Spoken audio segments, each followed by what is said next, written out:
রায়মার্টিন প্রশ্নবিচিত্রা 2026 অষ্টম শ্রেণী পরিবেশ বিজ্ঞান বিষয় সেকেন্ড সামেটিভ এভালিউশনের আজকের মডেল স্কুল 10 জয়নগর ইনস্টিটিউশনের বিভিন্ন দাগের শর্ট টাইপ প্রশ্নের উত্তর সমাধান দেখব।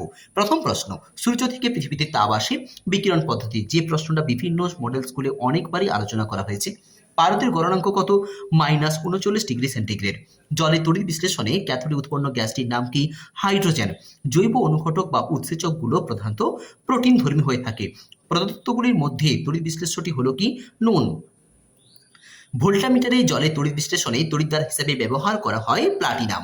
বজ্রপাত বেশি হয় গ্রীষ্মকালে। নাভি জাতের ধান হলো একটি পঙ্কজ। একটি নন সিটার মুরগি হলো লেঘর। আগাছা নাশক হিসেবে ব্যবহার করা হয় ডেলাপুন। তরলের উপরিতলের ক্ষেত্রফল বেশি হলে বাষ্পায়ন দ্রুত হয়। যে পদার্থ ইলেকট্রন ত্যাগ করে সেটি হলো বিজারক। ধাতুর ঔজ্জ্বল্য বাড়াতে ড্যাশ ব্যবহার করা হয় তড়িৎ লেপন। যে মাটিতে জৈব পদার্থের পরিমাণ বেশি থাকে তাকে বলা হয় হিউমাস। আমের ড্যাশ পদ্ধতিতে স্টক এবং শিয়ন ব্যবহার করা হয় জোড় কলম। বিশুদ্ধ বরফ অপেক্ষা নুন মেশানো বরফের গলনাঙ্ক কম। কথাটি সত্য। জারণ বিজারণ একই সঙ্গে ঘটে না, একই সঙ্গে ঘটতে পারে। আমরা দেখেছি মরচি পড়ার সময় বিক্রিয়াটা দেখেছি আমরা, জারণ বিজারণ একই সঙ্গে ঘটে।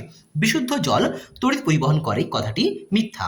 বায়ুর কম্পনে বজ্রপাতের সময় শব্দ উৎপন্ন হয়। সত্য। পশ্চিমবঙ্গের শীতকালীন ধান হলো আউশ। বরফ গলনের লীন তাপ 80 ক্যালোরি পার গ্রাম বলতে কি বোঝো?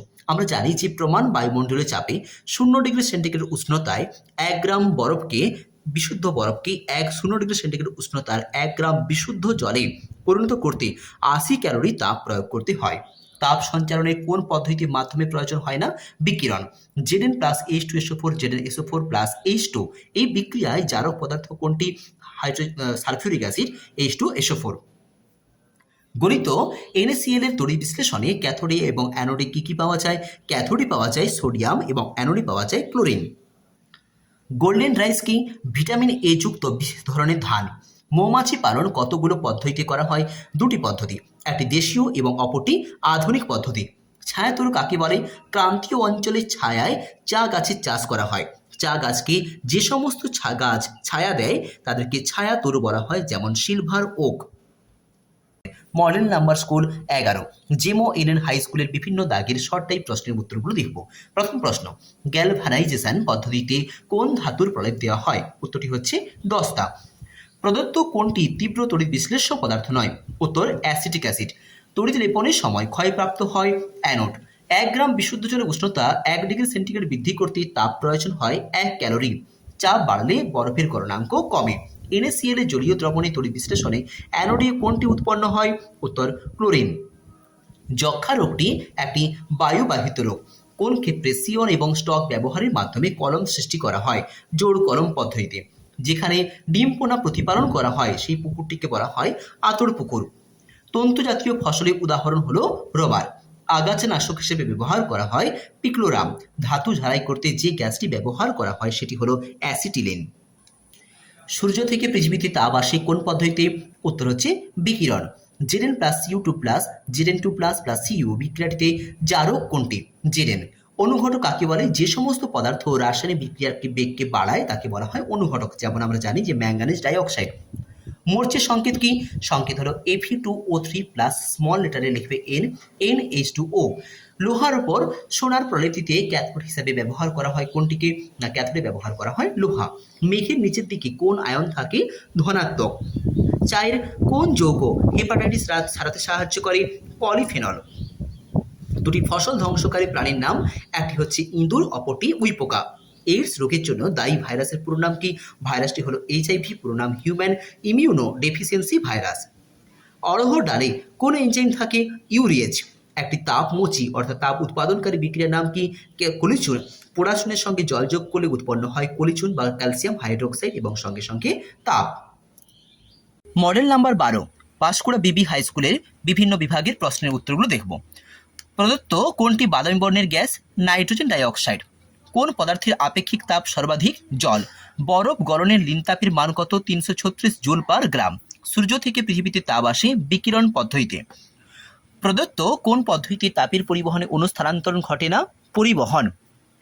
এই বিক্রিয়ায় জারক পদার্থ কোনটি? FeCl2। জারক এবং বিজারক উভয় পদার্থ হিসেবে কাজ করে সালফার ডাইঅক্সাইড। প্রোটোজোয়া ঘটিত রোগটির নাম কি? যক্ষা। সালোক সংশ্লেষ প্রক্রিয়া একটি তাপমোচী প্রক্রিয়া। মাছের একটি বহিরাগত কার্পের নাম কি? Silver carp. এই বিক্রিয়াটি জারণ না বিজারণ? বিক্রিয়াটি হচ্ছে জারণ, কারণ এখান থেকে যেহেতু ইলেকট্রন নির্গত হয়েছে তাই এটি একটি জারণ প্রক্রিয়া। লোহার সাইকেলের হ্যান্ডেলের উপর নিকেলের প্রলেপ দিতে হলে তড়িৎ বিশ্লেষ্য পদার্থরূপে কী ব্যবহার করা হবে? Nickel sulphate. 0 ডিগ্রি সেন্টিগ্রেড তাপমাত্রায় 10 গ্রাম বরফকে 840 জুল তাপ দিলে কি পরিবর্তন হবে? না বরফের শুধুমাত্র বলবে যে আংশিক গলন হবে। গোটা মশলা থেকে বাটা মশলার তরকারির স্বাদ ভালো হয় কেন? যেহেতু মশলাটা বাটা হচ্ছে তাই এর অণুগুলোর ক্ষেত্রফল অনেক বেশি পরিমাণ হওয়ার জন্য বেশি পরিমাণ পদার্থের সঙ্গে মিশতে পারবে বা বেশি পরিমাণ বিক্রিয়া সম্পন্ন হবে। স্বয়ংক্রিয় অনুঘটক কাকে বলে? না কোনো রাসায়নিক বিক্রিয়ায় উৎপন্ন কোনো একটা পদার্থ যখন নিজেই ওই বিক্রিয়ায় অনুঘটক হিসেবে কাজ করে তখন তাকে বলা হয় স্বয়ংক্রিয় অনুঘটক। উদাহরণ হচ্ছে কি পটাশিয়াম পারম্যাঙ্গানেট। তড়িৎ বিশ্লেষণে পদ্ধতিতে নিষ্কাশন করা হয় এমন একটি ধাতুর নাম বলো? অ্যালুমিনিয়াম। অম্লায়িত জলের তড়িৎ বিশ্লেষণে ক্যাথোডে এবং অ্যানোডে উৎপন্ন গ্যাস দ্বয়ের আয়তন কত? হাইড্রোজেন অক্সিজেন উৎপন্ন হয় যার অনুপাত 2:1। এইচআইভির সম্পূর্ণ নাম হিউম্যান ইমিউনোডেফিসিয়েন্সি ভাইরাস। আমি কোন ফাইটোকেমিক্যাল থাকে? Beta carotene. মরচের সংকেত রাসায়নিক নাম Fe2O3NH2O যার রাসায়নিক নাম হচ্ছে কি ferric oxide. Model number 13 Siliguri boys high স্কুলের বিভিন্ন বিভাগের প্রশ্নগুলো দেখব এবারে। পরিচালন পদ্ধতিতে তাপ সঞ্চালন সময় মাধ্যমের অণুগুলো স্থান পরিবর্তন করে। যার গণনাঙ্ক নির্দিষ্ট নয় সেটি হলো মোম। জলের ঘনত্ব বরফের ঘনত্ব অপেক্ষা বেশি। বরফ গলনের লিন তাপ 3.36 অর্থাৎ 3.36 × 10⁵ জুল পার কেজি। প্রদত্ত কোন ধাতুটি HCl এর সঙ্গে বিক্রিয়ায় হাইড্রোজেন গ্যাস উৎপন্ন করে না? উত্তর হচ্ছে কপার। এই বিক্রিয়ায় কোনটি জারিত হয়েছে? না Fe অর্থাৎ লোহা। কোন ধাতুকে জলে ফেললে জ্বলে ওঠে? সোডিয়াম। বর্ষাকাল অপেক্ষা শীতকালে বাষ্পায়নের হার বেশি। প্রদত্ত কোনটি মৃদু তড়িৎ বিশ্লেষ্য? উত্তর অ্যামোনিয়াম হাইড্রোক্সাইড। শূন্যস্থান পূরণ। ফারেনহাইট স্কেলের প্রাথমিক অন্তর কত? 212 থেকে 32 বিয়োগ করলে, কারণ ঊর্ধ্ব স্থিরাঙ্ক এটা আর নিম্ন স্থিরাঙ্ক 32 বিয়োগ করলে হয় 180। যে সমস্ত পদার্থের আয়তন গলনের ফলে বৃদ্ধি পায় চাপ বৃদ্ধিতে তাদের গলনাঙ্ক বৃদ্ধি পায়। কিউ ইজ ইকুয়াল টু যদি এমএসটি হয়, এখানে টি কি নির্দেশ করে? না উষ্ণতার পরিবর্তন। সব থেকে শক্তিশালী জারক পদার্থ নাম কি? এফ অর্থাৎ ফ্লোরিন। একটি ঋণাত্মক অনুঘটকের নাম বলো? গ্লিসারিন। অনুঘটক মানে বিক্রিয়ার ঋণাত্মক অর্থাৎ কি বিক্রিয়ার গতিবেগটাকে হ্রাস করে। জলে হাইড্রোজেন এবং অক্সিজেনের আয়তন অনুপাত কত? H অক্সিজেন ও অর্থাৎ উত্তর হচ্ছে 2:1। তড়িৎ বিশ্লেষণের সময় পদার্থগুলি কঠিন অবস্থায় তড়িৎ পরিবহন করে, কথাটা ভুল। বিজারণ হলে পরমাণু কোন আয়নে পরিণত হয়? ঋণাত্মক মাইনাস। রেশম দিয়ে কাঁচদণ্ডকে ঘষলে কী রকমের আধান উৎপন্ন হয়? না কাঁচদণ্ডে উৎপন্ন হবে ধনাত্মক আর রেশমে উৎপন্ন হবে ঋণাত্মক আধান। 4 দাগের বাম স্তম্ভের সঙ্গে ডান স্তম্ভ দেখে নেব। জৈব অনুঘটক এটি হচ্ছে উৎসেচক। উদ্দীপক এটি হলো অনুঘটকের কর্মক্ষমতা বৃদ্ধি করে। বিজারক অ্যাসিড যা HCl। মৃদু দহন সাহায্য হয় মরচে পড়া একটি মৃদু দহন প্রক্রিয়া। তড়িৎ পরিবাহী অধাতু হলো গ্রাফাইট। এই আর Na থেকে মাইনাস ইলেকট্রন Na+, এটি একটি জারণ প্রক্রিয়া। একটি মাইনর কার্ভ হলো বাটা। ডেঙ্গু হলো একটি ভাইরাস ঘটিত রোগ। মধুতে উপস্থিত ভিটামিনটির নাম কি? ভিটামিন এ হয়, ভিটামিন সিও হবে, একই সঙ্গে ভিটামিন বি কমপ্লেক্সও হবে। ম্যালেরিয়া রোগের বাহকের নাম কি? স্ত্রী অ্যানোফিলিস। দুটি আগাছানাশকের নাম হলো 2,4-D এবং অপরটি হলো পিক্লোরাম। একটি সিটার মুরগি অর্থাৎ ডিমে তা দেওয়া মুরগির নাম কি? ব্রাহ্মা। আজকের এই আলোচনা তোমাদের মনোগ্রাহী হলে অথবা এই ধরনের আরও নিত্য নতুন ভিডিও পাওয়ার জন্য এই চ্যানেলটিকে সাবস্ক্রাইব করে আমার পাশে থেকো।